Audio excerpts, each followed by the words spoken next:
You may remember last year I made a video pondering the whereabouts of Tunic. It's a game that never seems to leave the indie game hive mind, ever since its debut many moons ago left us pining for some classic Zelda action with a foxy twist.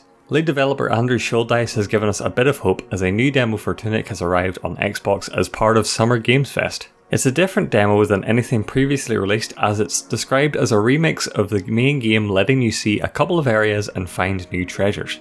This becomes evident further on in the demo as it gives players new areas and enemies to experience. While the last demo felt like an accurate sample of the opening of the game, this new remix feels more like a representation of the game as a whole. However, it's still just a very small sampling.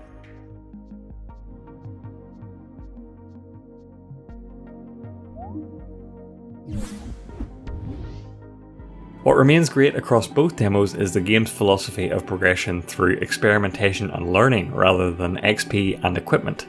The simplified approach is extremely refreshing and harkens back to classic gameplay elements as a seemingly lost art. This is a really positive element to see in the demo, as I think it's what most people were hoping the game would be upon that initial reveal. It's hard to tell if it's just my imagination, but in this demo I feel as if some of the combat is more finely tuned to be a bit heavier. It can be a bit tough to get used to in the beginning, but ultimately leads to a more strategic focus during encounters with less mindless hack and slash.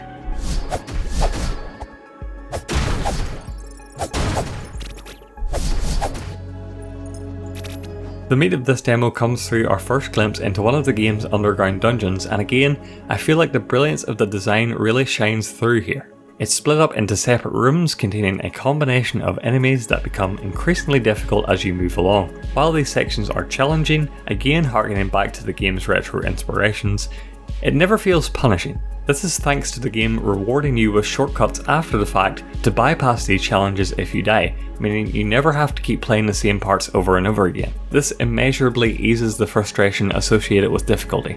The demo is also filled with little secrets and treasures to find along the way. During my playthrough I discovered a new item, the freeze bombs, which are consumable, as I learned the hard way by wasting my entire supply by freezing myself twice on accident. Overall, this demo feels much meatier and densely packed, as it shows off an encouraging amount of progress towards the planned full release sometime this year. Hopefully? Even as this feels like a representation of a complete package, the game makes it clear that this is only the tip of the iceberg. There's a whole world out there to explore, and we're okay to wait until Tunic is ready to reveal all its secrets to us in due time.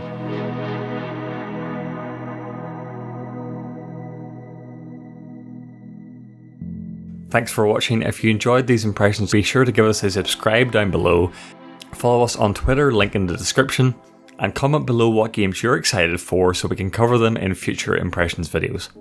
Thanks for watching.